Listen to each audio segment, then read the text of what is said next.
कार्यकर्ताओं में काफी उत्साह है। हम तो आज ये 5वां जिला है, 4 जिला खत्म करके आज 5वां जिला खत्म कर रहे हैं। हर जिला में कार्यकर्ताओं में उत्साह है, आम जनता में उत्साह है, जाने के लिए लोग तैयार है। सारा साधन व्यवस्था करके विक्रमगंज लाखों की संख्या में लोग वहां पहुंचेंगे। ऐतिहासिक विक्रमगंज की सभा, ऐतिहासिक सभा।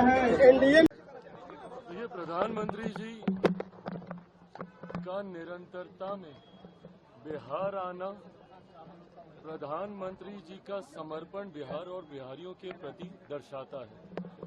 लोकसभा चुनाव में जो वादे प्रधानमंत्री जी के द्वारा किए गए थे, एक एक करके हर उस वादे को पूरा करने का कार्य प्रधानमंत्री जी हमारी केंद्र की सरकार के द्वारा किया जा रहा है। लंबे समय तक ये एक मांग थी कि पटना का एयरपोर्ट भारत के अलग अलग प्रदेशों का न सिर्फ उनके मुख्यालयों के एयरपोर्ट देखिए, बल्कि उनके बाकी के जो शहर हैं वहाँ के भी एयरपोर्ट काफ़ी विकसित रहे हैं। ऐसे में बिहारियों की ये मांग थी कि यहाँ पर भी वर्ल्ड क्लास का एयरपोर्ट होना चाहिए, जिसका निर्माण मौजूदा प्रधानमंत्री आदरणीय नरेंद्र मोदी जी के नेतृत्व में हुआ है। न सिर्फ इसका उद्घाटन, बल्कि परसों विक्रमगंज में एक विशाल जनसभा को भी आदरणीय प्रधानमंत्री जी संबोधित करेंगे।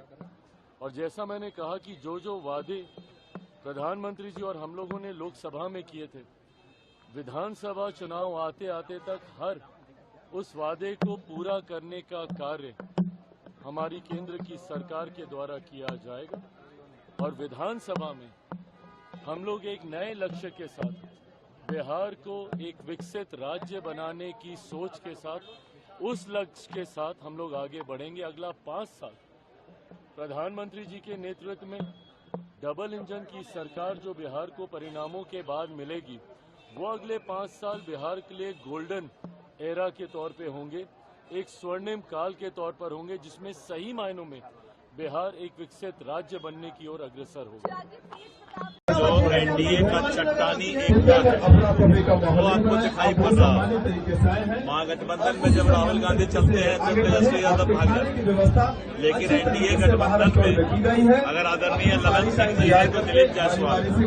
एनडीए गठबंधन का जो चट्टानी एकता है, जनता पहचान रही है इस बात को।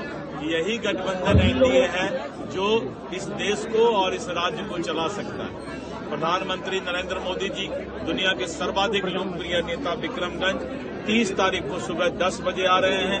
औरंगाबाद, अरवल, सासाराम, कैमूर, आरा, बक्सर लाखों लोग उनके सभा में आएंगे। जी बिल्कुल, हमारे यशस्वी प्रधानमंत्री श्री नरेंद्र मोदी जी का आगमन कल पटना में हो रहा है और साथ ही पटना एयरपोर्ट के नए टर्मिनल के जो इनॉग्रेशन है वो भी कल हो रहा है। ये बस दर्शाता है कि हमारे यशस्वी प्रधानमंत्री कितने गंभीर हैं बिहार के विकास को लेके, और एक विकसित बिहार, विकसित भारत के निर्माण के साथ साथ एक विकसित बिहार के निर्माण के लिए भी वो पूरी तरीके से संकल्पित हैं। और पूरी तरीके से एनडीए सरकार जो है आने वाले समय में बिहार को और विकास के पथ पर आगे ले जाना चाहती है। उसका एक कदम है विकसित बिहार की ओर। लालू जी ने 6 साल के लिए तेज प्रताप यादव को पार्टी और परिवार से निकाल दिया, कैसे देखते हैं? लालू जी झूठी शान के लिए बिहार की बेटी दरोगा राय बाबू जो बिहार के मुख्यमंत्री थे, उनकी पोती के साथ जो उन्होंने किया है पूरा परिवार, वो लड़की जिसकी पीड़ा, उसकी आह उनको खा जाएगा। उन्होंने जानते हुए उस लड़की की जिंदगी को बर्बाद किया है। ना बिहार की बेटी कभी माफ करेगी और ना हमारी बेटी ऐश्वर्या की आह उन्हें कभी माफ करेगा। जानते थे पूरा परिवार, और जानने के बाद उसके जिंदगी से खेलने का काम किया। इससे बड़ा दुर्भाग्य और क्या होगा। झूठी शान के लिए ये लालू जी तेजस्वी यादव और राबड़ी जी सभी लोगों ने एक साथ मिलकर के उसके साथ प्रताड़ना भी किया।